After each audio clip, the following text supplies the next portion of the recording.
Hi everyone, welcome back. Thanks for joining us today. We've got a brand new story to share with you. So let's begin. My name is Richard. When I paid for a cruise because I wanted to spend some uninterrupted time with my girlfriend, I thought this would be the perfect way for us to relax and reconnect, just the two of us.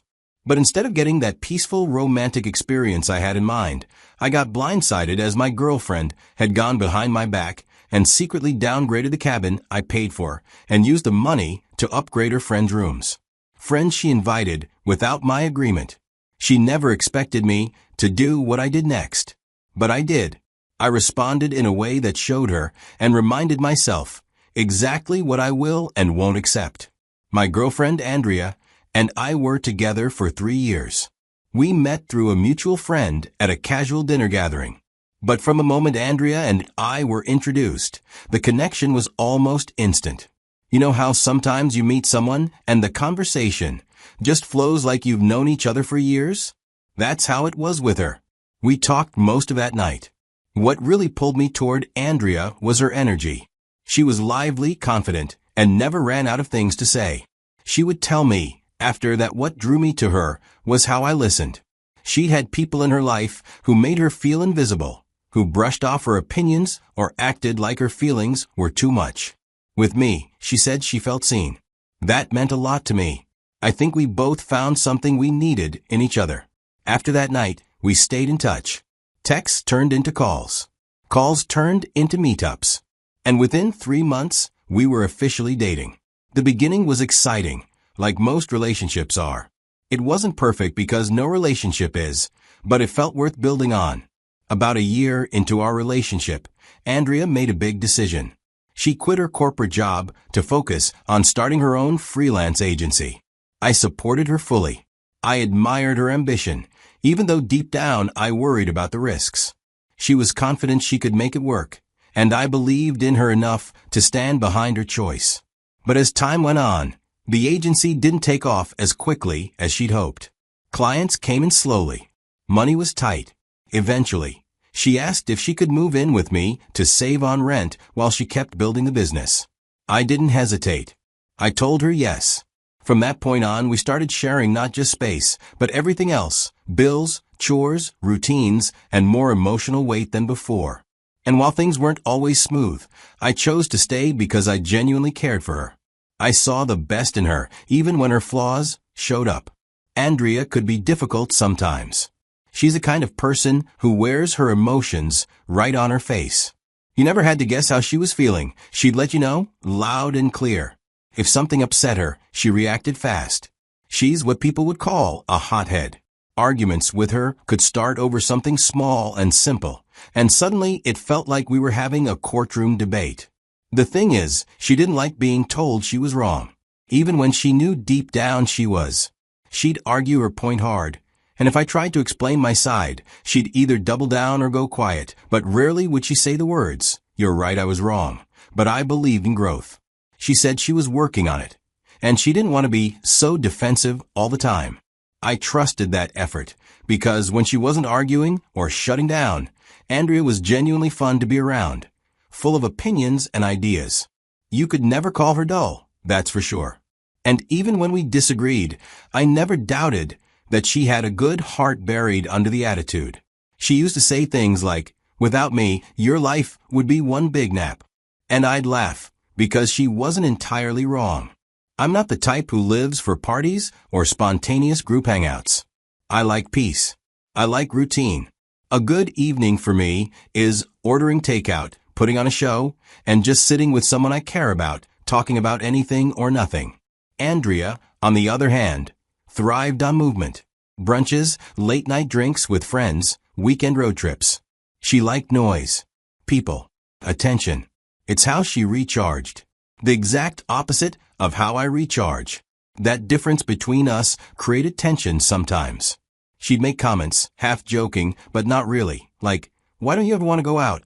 Or, "I feel like I'm the only one making memories in this relationship." Meanwhile, I was thinking, I'm just trying to make it to the weekend without being completely drained. Working in customer support at a bank means I spend 8, 9 hours a day listening to people complain, panic, argue, and demand on the phone nonstop. By the time I get home, my brain feels like it's been chewed up and spit out. I'm not trying to avoid fun, I'm just tired. That mismatch always hovered in the background. It wasn't enough to break us, but it was enough to make us both feel a little unseen. She thought I wasn't putting in effort. I thought she didn't understand me. And even though we never said it out loud, I think we both knew we were speaking two different emotional languages. We just kept trying to meet in the middle, hoping the other would stretch a bit further. As our third anniversary started creeping up on the calendar, I found myself really thinking about what I could do that would feel meaningful, not just another dinner or another gift card moment. I didn't want something recycled or generic. Andrea and I had been through enough ups and downs that I wanted this one to feel different, like something that said, I still choose you. I started tossing around ideas in my head during slow moments at work, but nothing felt quite right. Then I remembered something Andrea had mentioned months ago, almost in passing. She'd been scrolling through her phone, showing me pictures of her cousin's cruise, and said, we should totally do one someday. I want to dress up and eat those late-night buffets and watch the sunset over the water. She wasn't just talking.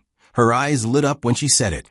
The idea of a cruise sounded exciting to her, but to me, it made my stomach twist. I've had a fear of open water ever since I was a kid. Boats, deep water. The idea of being surrounded by endless sea made me anxious just thinking about it. But I told myself this wasn't about me. This was about us. So I made up my mind. I was going to face the fear and give Andrea something she truly wanted. One night, after dragging myself home from a long shift at the bank, I sat Andrea down and told her I had something special in mind for our anniversary. I explained I'd already written to my supervisor and gotten time off approved for the exact dates we'd be traveling. I told her I wanted us to celebrate while cruising, on the ocean, together, just the two of us. She looked at me for a second, almost like she wasn't sure I was being serious. Then her face lit up. She jumped up, wrapped her arms around my neck, and kissed me like I had just bought her a ticket to paradise. Instead of booking the cruise myself, I asked Andrea to handle that part. She had mentioned a particular cruise liner before, some brand she liked that had nicer restaurants, better shows, and cabins with floor-to-ceiling windows. I figured if I tried to do it myself and picked the wrong company or wrong ship, there'd be a good chance she'd find something to complain about. But if she picked it herself, she'd get exactly what she wanted, and I wouldn't hear, "Why didn't you just let me do it?" later. Plus, if anything went wrong, she couldn't blame me for not listening. That same night, she grabbed her laptop and got to work immediately, scrolling through cruise packages and ship layouts. She looked happy, focused, and even. After an hour or so, she told me she'd found the perfect one. It lined up perfectly with our anniversary week. We'd be sailing during the actual date, which made the whole idea feel even more special. I remember lying in bed that night thinking, this might actually be the most thoughtful thing I've ever done for her. I didn't know what was coming. I had no clue how far off this dream was from the reality that would hit me days later. But at that moment, it felt perfect. 2 days after Andrea booked the cruise, we were having a quiet evening at home when she suddenly asked if I'd be okay with a few of her friends joining us on the cruise. She tried to sound casual about it, like it wasn't a big deal. But for me, it was a big deal. I'd been looking forward to this trip as a chance for just the two of us to spend quality time together. This was supposed to be our anniversary trip, and in my mind it was meant to be romantic, private, and special.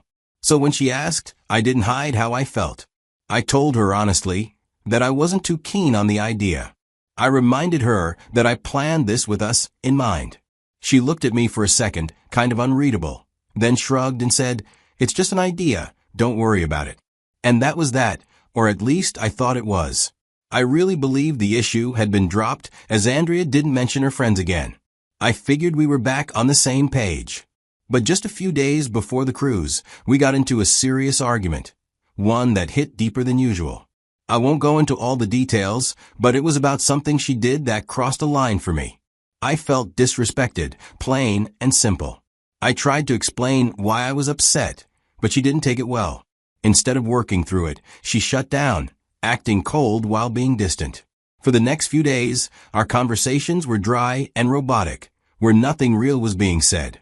After I had cooled off, I kept trying to reconnect. I thought maybe she just needed space and would come around before the trip. I even tried to make jokes to lighten the mood, but nothing really got through. When I brought up the cruise and talked about how excited I was, she brushed me off. It was like she was physically there, but already somewhere else mentally. And the more I tried to talk things out, the more she pulled away. I just hoped, maybe foolishly, that the trip would fix things, that we'd get on board, settle in, and finally have a moment to reconnect and breathe. But I had no idea what was really coming. When Andrea and I pulled up to the harbor on our departure morning, bags in hand and cruise tickets printed, I was hopeful.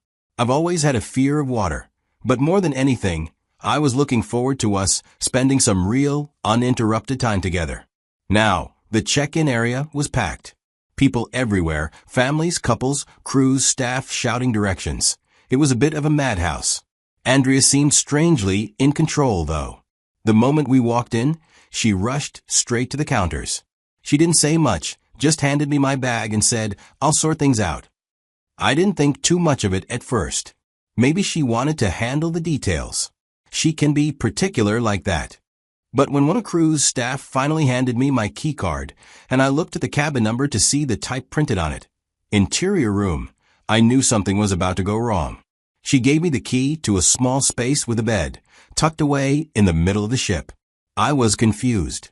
I thought, this has to be a mistake. I mean, my girlfriend told me she paid for a suite because we wanted it to feel special. This wasn't just another trip, it was our anniversary. So I turned to Andrea, held up the key card and asked, "Hey, is this the wrong cabin or something?" She looked at me, then she shrugged and said, "No, I changed it. Figured you could use your own space. After everything." I honestly thought she was joking. I actually waited for the smile, or for her to pull out the real key card and say, "Gotcha." But that moment never came. She was dead serious.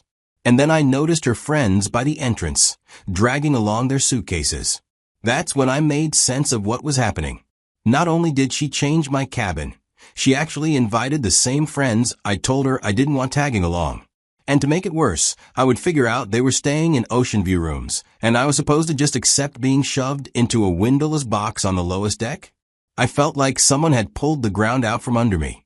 I decided not to cause a scene as I stood there, still stunned, hearing bits of conversation around me, the buzz of people excited to board. I tried talking to her again.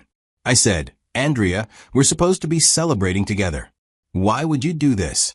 Her reply, "We are together. We're on the same ship." She wouldn't budge. She had made her decision, and there wasn't a hint of regret in her voice. That's when I realized, if she could do this now, what would stop her from doing worse later? We weren't married. I had no legal tie to her.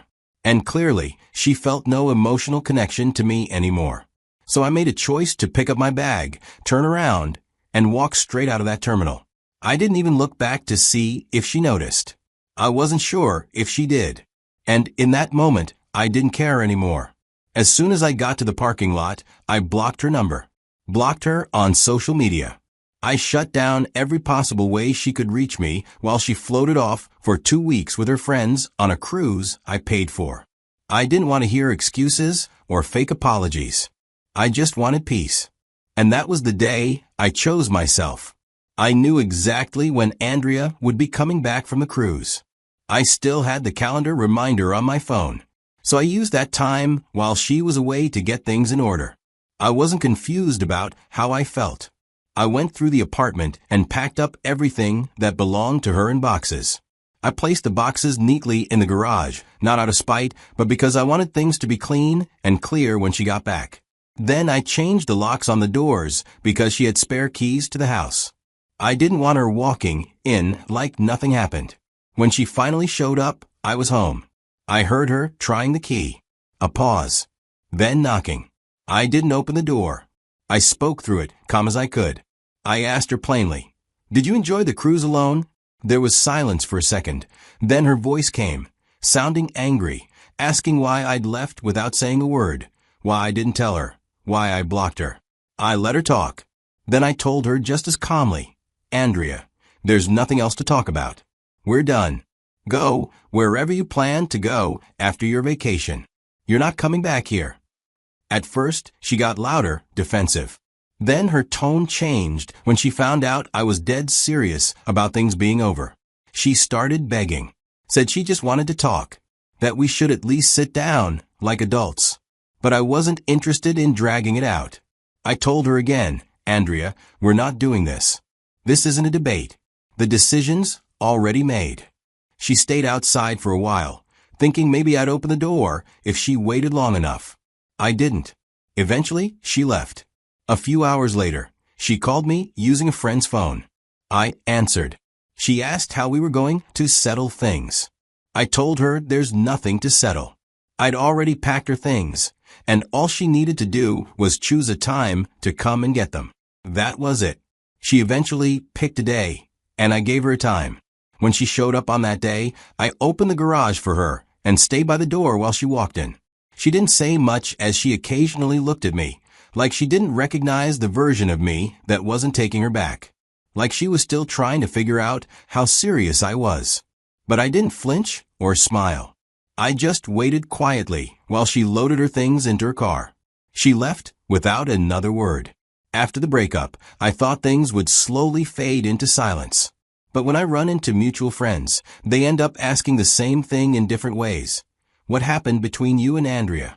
And I could already tell by the way some of them asked that they had heard a version of the story that didn't match reality. Apparently, Andrea had been telling people that we just fell out of love. She made it sound like we both calmly agreed to end things, like we were on the same page. But we weren't. Not even close. She made a decision that completely disrespected me, and I responded by choosing to walk away. That wasn't falling out of love. That was betrayal followed by self-respect. At first, I didn't want to get into the details.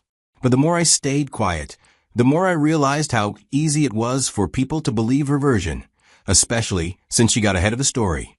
And I just couldn't sit with that. I wasn't going to let the final chapter of our story be a lie. So whenever a mutual friend brought it up, I told the truth.